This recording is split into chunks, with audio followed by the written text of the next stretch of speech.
Good morning, my dear students. How are you all? I hope you are safe and sound. And nowadays, this is the only expectation to the Almighty God. Dear students, this is Amitabh Haldar, lecturer in English of Iqbal Siddiqui College, welcoming you to our online class. Today, I am going to discuss with you about a very important grammatical item from your English second paper named preposition. Basically, preposition is such an item which is all time important in making sentences, and most often the students become confused while using preposition in sentences. Today, I am assuring you, after watching this class, you will be able to use prepositions correctly. Dear students, you know, preposition is a word or a group of words which brings out the correct relationship between a noun pronoun or between a verb and a noun pronoun or an adjective and a noun pronoun. Actually, prepositions are important structural words. They have been called hooking words as they are used to hook nouns, pronouns and other words in a sentence. The purpose of this hooking is to mark the relation of the noun, pronoun or word group with another words or word group in a sentence. Dear students, today we will learn some of the most frequently used prepositions. So students, no more further delay. Let's go to know about that very most used prepositions with their various Bengali meanings and their uses in sentence. Dear students, you can see here first of all, I have written for you the preposition at. You can also see here some Bangla meanings of this preposition at. Actually, at অর্থ এখানে এই 10টি অর্থ দেখানো হয়েছে। এই 10টি অর্থ বোঝানোর ক্ষেত্রে আমরা at ব্যবহার করতে পারি, যার প্রথমটি হচ্ছে ছোট স্থান বোঝাতে। ছোট স্থান বোঝাতে আমরা at ব্যবহার করি, যেমন he lives at Rajendrapur in Gazipur. Actually Gazipur এটা বড় স্থান, এর পূর্বে ইন বসে, কিন্তু গাজীপুরের ভিতরে রাজেন্দ্রপুর বলে একটা জায়গা রয়েছে যার পূর্বে অ্যাড বসছে, যে হি লিভস অ্যাট গাজীপুর। এরকম ছোট স্থান বোঝাতে আমরা অ্যাড ব্যবহার করে থাকি। নির্দিষ্ট সময় বোঝাতে আমরা অ্যাড ব্যবহার করি, যেমন শি কেম অ্যাট 3 PM। নির্দিষ্ট করে বলা আছে সময়টা, সে 3টায় এসেছিল। মাত্রা বোঝাতে আমরা অ্যাড ব্যবহার করে থাকি, যেমন The coach runs at 60 miles an hour.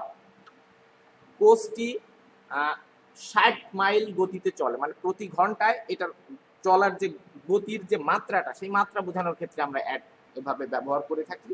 দিকে বোঝাতে, কোন দিকে, যেমন she came at me, সে আমার দিকে এসেছিল। মূল্য বোঝাতে, রাইস সেলস অ্যাট টাকা 28 পার কেজি। তো এখানে চাল বিক্রি হয় কত টাকায়? 28 টাকা কেজিতে। মানে এখানে মূল্য বোঝানোর ক্ষেত্রে এখানে আমরা অ্যাড ব্যবহার করেছি। একই রকম ভাবে দেখো, পরিমাণ বোঝাতে she did it, সে এটা করেছিল at her own risk, মানে নিজের দায়িত্বে বা নিজে ঝুঁকি নিয়ে এটা করেছিল। আবার লক্ষ্য বোঝাতে he aimed at the tiger, he aimed at the tiger।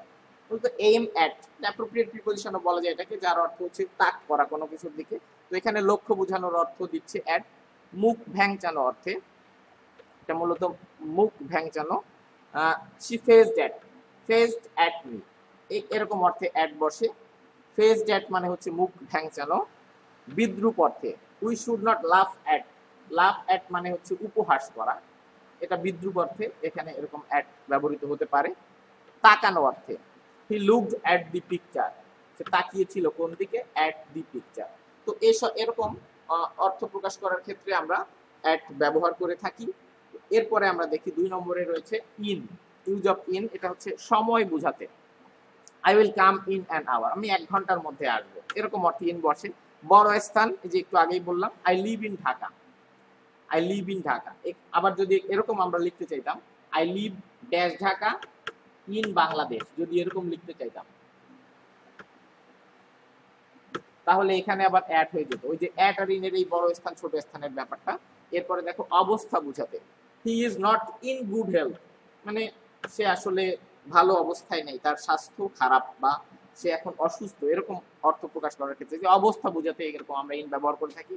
দৃষ্টি রেখে, দৃষ্টি রেখে, we should work in the interest of our country, মানে এখানে আমাদের দেশের দিকে লক্ষ্য রেখে আমাদের কাজ করা উচিত। তো এরকম অর্থে ইন বসে থাকি। তারপরে একটু দেখি, এবার রয়েছে যে অন। অন আমরা কি সব অর্থ প্রকাশ করার ক্ষেত্রে বা কি কেমন অর্থ দেওয়ার ক্ষেত্রে আমরা অন ব্যবহার করে থাকি। এখানে এরকম 9টি অর্থে আমরা অন ব্যবহার করতে পারি। যেমন উপরে বোঝাতে, the book is on the table, কোনো কিছুর উপরে বোঝাতে, উপরে লেগে থাকা অবস্থায় বোঝাতে আমরা অন ব্যবহার করে থাকি। সম্বন্ধে বোঝাতে, হি রোট অ্যান এসে অন জুট, মানে সে জুটের উপরে একটা এসে লিখেছিল বা রচনা লিখেছিল। কারণে বোঝাতে, I কনগ্রাচুলেটেড him on his brilliant success, মানে আমি তাকে কনগ্রাচুলেট করেছিলাম কেন, অন হিজ ব্রিলিয়ান্ট সাকসেস, তার সাফল্যের কারণে, সে একটা ব্রিলিয়ান্ট সফলতা অর্জন করেছিল বা সফল হয়েছিল ব্রিলিয়ান্টলি, সেজন্য আমি তাকে কনগ্রাচুলেট করেছিলাম। নির্ভরশীলতা বোঝাতে, the cow lives on grass, এরকম অর্থে অন বসে থাকে। এরপরে দেখো সময় বোঝাতে, she met me on Monday, সে আমার সাথে সোমবারে দেখা করেছিল। এখানে সময় বোঝাতে। অনুসারে বোঝাতে, I acted on my teachers advice, I acted on, আমি কাজ করেছিলাম, অন মাই টিচার্স অ্যাডভাইস, আমার শিক্ষকদের পরামর্শ অনুযায়ী বা উপদেশ অনুযায়ী। অব্যবহিত পরে বোঝাতে অন ব্যবহৃত হয়, যেমন অন হিয়ারিং দ্য নিউজ, মানে সংবাদটি শোনার পরেই সি ব্রাস্ট ইনটু টিয়ার্স, কান্নায় ভেঙে পড়েছিল। কোনো দুঃসংবাদ শোনার পরে সাধারণত এরকম হয়ে থাকে। তাহলে এখানে অব্যবহিত পরে অর্থে অন বসেছে। জোরে বোঝাতে, he was released on the ground of his argument, he was released মানে সে মুক্ত হয়েছিল বা তাকে মুক্তি দেওয়া হয়েছিল, on the ground of his argument, তার যুক্তির খাতিরে, সে যে যুক্তি তর্ক দেখিয়েছিল এইটার উপরে ভিত্তি করে তাকে মুক্তি দেওয়া হয়েছে। তাহলে এরকম অর্থে অন বসে থাকে। চালু করা, switch on the TV, switch on, টিভিটা চালাও, ইম্পারেটিভ সেন্টেন্স, এরকম ক্ষেত্রে আমরা অন ব্যবহার করে থাকি। এরপরে দেখো অফ। অফটা মূলত জাত অর্থ, জাত মানে কোনো মানুষের জাত বোঝানোর ক্ষেত্রে এটা ব্যবহৃত হয়ে থাকে। প্রথমত যেমন he comes of A respectable family, comes of মানে এখানে জন্মগ্রহণ করা অর্থ বোঝাচ্ছে বা কেমন ফ্যামিলিতে জন্মগ্রহণ করেছিল, রেসপেক্টেবল ফ্যামিলিতে। দেন সম্পর্কে, do you know anything of this matter, তুমি কি এই ঘটনা সম্পর্কে কোনো কিছু জানো, এরকম অর্থে অফ বসে থাকে। অধিকারভুক্ত বোঝাতে বা বিলংস টু, এরকম। ইট is the car of my uncle, মানে এই গাড়িটা আমার আঙ্কেলের, এখানে এর অর্থে বসেছে। উপকরণ বোঝাতে, the house is made of brick, মানে বাড়িটা ইটের তৈরি। Made of brick, make of মানে তৈরি করা, কিন্তু এখানে এই উপকরণ বোঝাচ্ছে কিসের তৈরি, ইটের তৈরি। আবার অধিকারভুক্ত বোঝালো একটু আগে, it is the car of my uncle, এখানে এর আসলে আঙ্কেলের বোঝাচ্ছে। সংযোগ বোঝাতে, they live in the city of Khulna, কোথায় বাস করে, এখানে বোঝাচ্ছে যে they live in the city of Khulna, খুলনায় বাস করে। এখানে অয় অর্থে অন্তস্থীয় ব্যবহৃত হয়েছে এখানে অর্থ অনুযায়ী যেটা। এরপর হচ্ছে অভাব বোঝাতে, হি ইজ ডিভয়েড অফ, এটা মূলত একটা অ্যাপ্রোপ্রিয়েট প্রিপোজিশন। ডিভয়েড অফ মানে বর্জিত, এখানে বোঝাচ্ছে যে হি ইজ ডিভয়েড অফ কার্টিসি, এখানে অর্থটা বোঝাচ্ছে যে তার ভিতরে বিনয়ের অভাব। কারণ অর্থে, he is died of heart ফেলার, ডায়েড অফ কোন রোগে মরা, বা এখানে কারণ বোঝাচ্ছে কি কারণে সে মারা গিয়েছিল, হার্ট ফেলার, সে আসলে হার্ট ফেলারের কারণে মারা গিয়েছিল, সেরকম বুঝালো। এরপরেরটা আমরা একটু দেখি, ফর পরিবর্তে বোঝাতে, হি অ্যাক্টেড ফর মি, সে আমার পরিবর্তে কাজ করেছিল, এরকম। দিকে বোঝাতে, he left for home, left for বাড়ির উদ্দেশ্যে সে বেরিয়ে পড়েছিল বা এই জায়গা ত্যাগ করেছিল, এরকম। সত্ত্বেও বোঝাতে, ফর এটা এখানে for all his wealth he is dissatisfied, মূলত এখানে এটা ওই দো অল দো ব্যবহৃত হয় যেমন কমপ্লেক্স সেন্টেন্সের শুরুতে, সেরকম অর্থ দিচ্ছে যে সত্ত্বেও বুঝেছে। ফর অল হিজ ওয়েলথ, তার অনেক সম্পত্তি থাকা সত্ত্বেও হি ইজ ডিসস্যাটিসফাইড, সে অসন্তুষ্ট। ব্যাপক সময় বোঝাতে, হি has been reading for 2 hours, এই যে এখানে সময় ব্যাপী প্রেজেন্ট পারফেক্ট কন্টিনিউয়াস টেন্সে যেমন ব্যবহৃত হয় যে পূর্বের যে সময় থেকে কাজটা শুরু হলো সেই সময়টা যদি ব্যাপক সময় হয়, সেই ক্ষেত্রে আমরা এভাবে ফর ব্যবহার করে থাকি। He has been reading for 2 hours, 2 ঘন্টা ধরে সে পড়িতেছে। পক্ষে বুঝাতে, I will not speak for you, মানে এখানে পক্ষে বুঝাচ্ছে যে আমি তোমার পক্ষে কথা বলবো না। মনে করা বোঝাতে ফর ব্যবহৃত হয়, I took him for a good man, মানে আমি তাকে একজন ভালো মানুষ মনে করেছিলাম, এখানে মনে করা অর্থে বসলো। কারণ বশত বোঝাতে, I could not go to college for my illness, এটা বিকজ এর কাজ করছে, এখানে মূলত কারণ দেখাচ্ছে যে আমি কলেজে যেতে পারিনি আমার অসুস্থতার জন্য। বিনিময় বোঝাতে, ডেলা সোল্ড হার হেয়ার ফর $20। ডেলা তার চুল বিক্রি করে ফেলেছিল কত? ফর $20, $20 বিনিময়। এখানে বিনিময় বোঝাচ্ছে এই ফরটা। এটা হচ্ছে গিফট অফ দি ম্যাজি নামের একটা গল্প, সেই গল্পের অন্যতম চরিত্র ডেলা, সে তার চুল বিক্রি করে ফেলেছিল $20 বিনিময়। অনুপাতে বোঝাতে, the boy was pardoned for his age, মানে এখানে তার বয়সের অনুপাত বিচার করে তাকে ক্ষমা করা হয়েছিল। The boy was pardoned for his age. তো এরকম সব অর্থে আমরা ফর ব্যবহার করতে পারি। এরপরে আমরা ফ্রম এর ব্যবহারটা একটু দেখে নিই। ফ্রম হইতে বোঝায়, মূলত ফ্রম মানে হচ্ছে হইতে বোঝায়। এটা যেমন he has return from abroad, বিদেশ থেকে ফিরেছে, হইতে বোঝাচ্ছে। এখানে প্রভেদ বোঝাতে, প্রভেদ মানে ভিন্নতা। What is the difference between red from orange, এখানে প্রভেদ বলতে এখানে এই অরেঞ্জ কালার থেকে রেড কালারের ভিতরে পার্থক্যটা কি। What is the difference between red from orange, orange থেকে লালের মধ্যে পার্থক্য কি, মানে অরেঞ্জ এবং লালের পার্থক্য কি, এটা বোঝাচ্ছে। উৎস বোঝাতে, we draw inspiration from our martyred soldiers, we draw inspiration from our martyred soldiers, আমাদের যে সব শহীদরা আছে তাদের থেকে আমাদের ইন্সপিরেশন নেওয়া উচিত। এটা উৎস, মানে আমাদের শহীদরা আমাদের উৎসাহের উৎস হতে পারে, বা তাদের থেকে আমরা উৎসাহ নিতে পারি। এটা ছিল ফ্রম এর ব্যবহার। এরপর আমরা একটু দেখি অ্যাবাউট এর ব্যবহারটা কেমন। অ্যাবাউট মানে হচ্ছে সম্বন্ধে, কোনো বিষয়ে বোঝাতে, কোনো বিষয় বোঝাতে। যেমন I told you everything about this matter, আমি তোমাকে এই ব্যাপারে সবকিছু বলেছিলাম। তো এখানে কোনো বিষয় বোঝাতে। প্রায় বোঝাতে, the train is about to start, মানে ট্রেনটা প্রায় ছেড়ে যায় এরকম।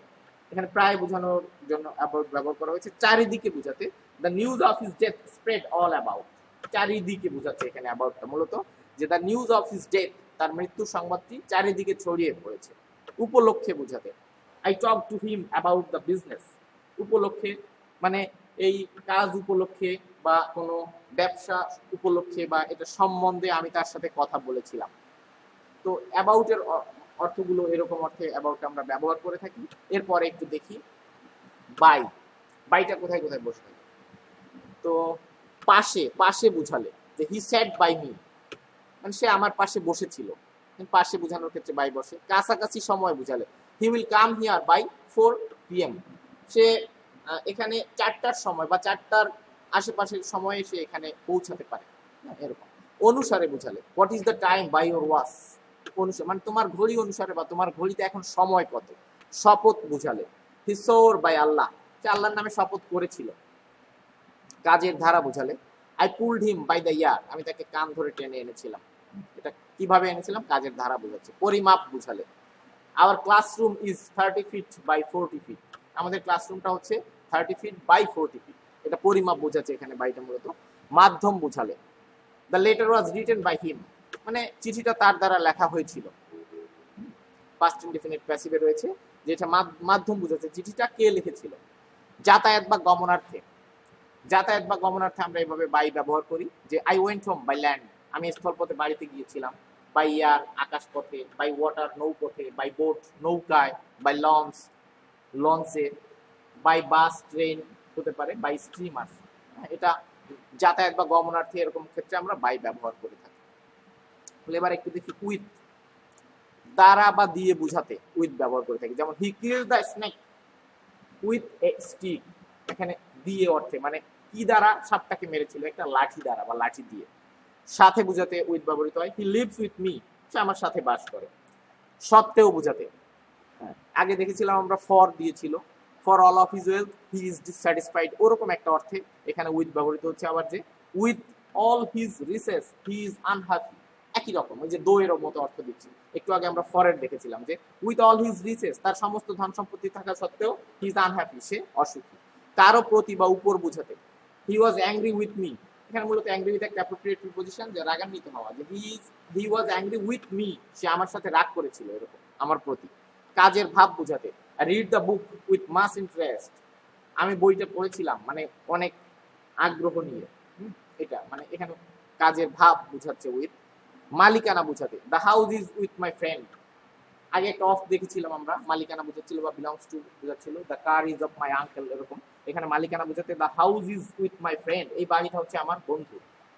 পরপরই বুঝাতে, মানে অব্যবহিত পরে আমরা দেখেছিলাম এর আগে একটা, যেমন অন হিয়ারিং দ্য নিউজ, ওরকম অনেকটা। With this words he went away, এই কথা বলে সে চলে গিয়েছিল। এটা পরপরই বুঝাতে এখানে উইথ বাবল। তাহলে আজ ক্লাসের সর্বশেষ যে আলোচনাটা আমাদের সেটা হচ্ছে এই যে টু, মূলত most frequently used some prepositions. I told you basically about these 10 prepositions are most frequently used in English. তো এই 10টা, এই 10 নম্বরে যেটা রয়েছে টু, এটির মাধ্যমে আমাদের আজ ক্লাসটা শেষ হবে। তো একটু দেখি এখানে টুটা কি অর্থে ব্যবহৃত হতে পারে। টু, কোনো কিছুর দিকে বোঝাতে। He went to school yesterday, সে গতকাল স্কুলের দিকে গিয়েছিল। উদ্দেশ্য বোঝাতে, he came to meet me, he came to meet me, এখানে আমার সাথে সাক্ষাৎ করার, এটা মূলত একটা ইনফিনিটিভ। টু মিট উদ্দেশ্য অর্থে বসে থাকে ইনফিনিটিভটা প্রায়। তো সে এসেছিল আমার সাথে সাক্ষাৎ করতে বা দেখা করতে। কারো প্রতি বোঝাতে, be sympathetic to me, be sympathetic to me মানে আমার প্রতি সিম্প্যাথেটিক হও, এখানে প্রতি বোঝাচ্ছে। অনুযায়ী বোঝাতে, the food is not to my test, তো অনুযায়ী মানে আমার যে পছন্দ বা আমার যে টেস্ট, এই রুচি অনুযায়ী খাবারটা ঠিক নাই, এরকম বোঝাচ্ছে। পরিণতি বোঝাতে, he was beaten to death, he was beaten তাকে প্রহার করা হয়েছিল বা মারা হয়েছিল, টু ডেথ মেরে ফেলার উদ্দেশ্যে, মানে এই পরিণতির জন্য তাকে মারা হয়েছিল, এরকম অর্থে টু বসে থাকে। পর্যন্ত বোঝাতে, they fought to the end of the battle, তারা যুদ্ধের শেষ পর্যন্ত মানে যুদ্ধ করেছিল। ফাউট মানে সংগ্রাম করেছিল, তারা যে ব্যাটল মানে যুদ্ধ, তারা যুদ্ধটা করেছিল শেষ পর্যন্ত। তো আজ এ পর্যন্তই আমরা মোস্ট ফ্রিকুয়েন্টলি ইউজড 10টা প্রিপজিশনের বিভিন্ন অর্থে ব্যবহার দেখলাম। এরপরে অন্য কোনো ক্লাসে আবারও দেখা হবে, সেই পর্যন্ত ভালো থেকো সবাই, বাই বাই।